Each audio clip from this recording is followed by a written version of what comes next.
The SEC has dominated football since the mid-2000s. Year after year, the SEC set the standard for college football, and their dominance culminated with the slogan that makes fans of teams in all the other conferences seethe. The famous SEC, it just means more. The most frustrating part for these fans is that the slogan has been completely justified by how the SEC has performed. Since 2006, the SEC has won 13 out of the last 19 national championships. Between 2006 and 2012, the SEC won 7 straight national championships, and just to make matters worse, the 2005 winner was Texas, who is now also part of the SEC. But for the first time since 2013 when Florida State won, and 2014 when Ohio State won, non-SEC teams have won the championship back-to-back seasons. So already, that's something that hasn't happened in a decade. Even more surprising is the fact that an SEC team didn't make the championship game these past 2 years. In 2013, when Florida State won, they faced Auburn. In 2014, it was Ohio State and Oregon. So only that season between the two had a national championship with no SEC team. To find the last time SEC teams weren't in the national championship back-to-back seasons, you have to go all the way back to the 2004 and 2005 seasons. With this being the first time that's happened in 20 years, it's easy to see why so many fans are claiming the SEC's run is over. All that being said, let's get into whether the SEC's reign of terror has actually come to an end.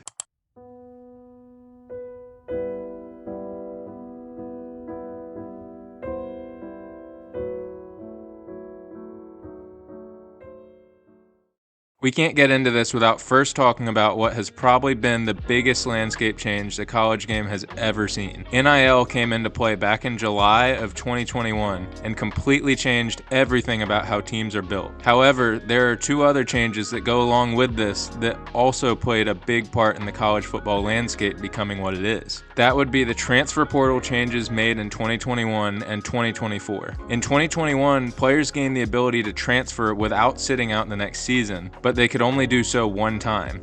In 2024, they further changed the rule to where now players can transfer as many times as they want without having to sit out a year. Add that to the fact that NIL has players being chased by many different teams that are all throwing money at them. And this combination has led to many players transferring every season to their new highest bidder. I call this new breed of player a mercenary athlete. Now let's get into what this has to do with the SEC. When you think of the dominant Georgia and particularly Alabama teams of the past, what's one of the main things you always notice? If they were blowing a team out or one of their players got hurt, you'd watch the backups that came in and think, there's barely any drop-off. This edge those teams had is completely disappearing because of the transfer and NIL rule changes. That 5-star linebacker who was waiting 2 years for his turn is now transferring away from Alabama because he doesn't want to wait for his turn. Or maybe one of the starters on the D-line isn't getting offered as much money as he'd like, so he's transferring to a lesser team who would be glad to pay him what he wants because they don't have the other expensive players that Georgia and Alabama have that they're already having to pay to keep. This isn't just making those loaded SEC teams worse, it's also making the teams that are gaining the transferring out players better. The 13 out of 19 seasons where the SEC won the national championship that I mentioned earlier is 68.4%.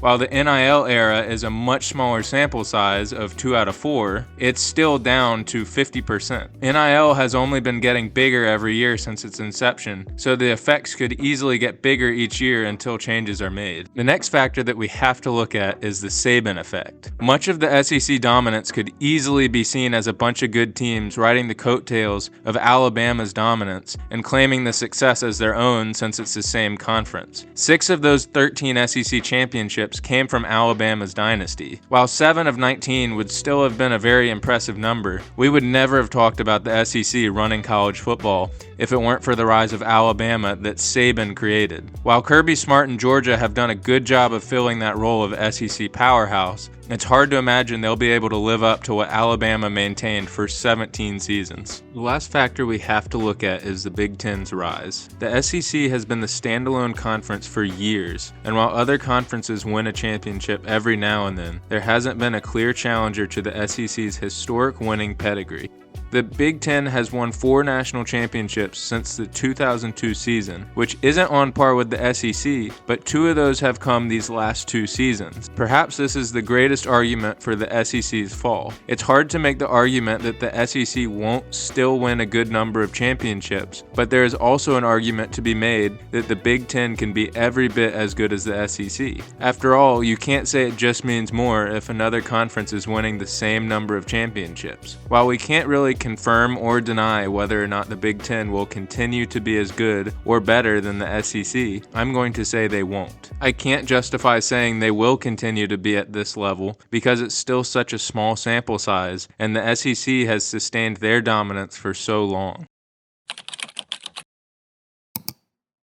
So with all this in mind, we can come back to the important question: is the SEC's reign of terror over? The answer to that question depends on what your definition of dominance is. If the SEC needs to win 68% of the national championships in the next 19 seasons again to still be considered dominant, then I'd probably say their reign is over. But if being the best conference and winning around 50% of the national championships in the next 19 years is the requirement, then I believe the reign is not over. The fact of the matter is that the SEC hasn't been down for long enough to really prove that they can't maintain dominance. College football has changed a lot, and one of the best coaches ever did retire from the conference, but there are still a lot of reasons to believe the SEC is still great. Kirby Smart, who has already won 2 championships, is still manning the ship at Georgia and has plenty of years to keep doing so. Texas and Oklahoma, 2 really good football schools, joined the SEC, and schools like Tennessee and Florida are much closer to the great teams they used to have in the past. On a much smaller scale, just look at this year. The sentiment this week is going to be all about the SEC being fraudulent, but really that's only coming from Alabama losing to Florida State.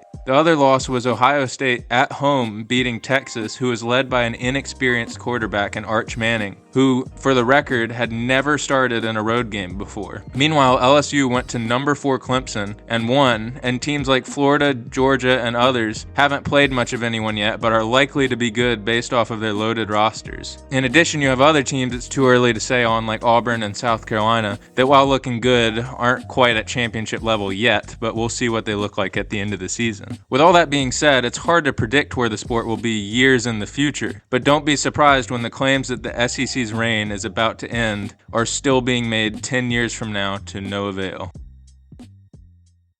Thank you to those who stuck around to the end of the video. If you stayed this long and enjoyed the video, it would be much appreciated if you'd like and subscribe. This is a brand new channel and your support helps a lot. Thanks.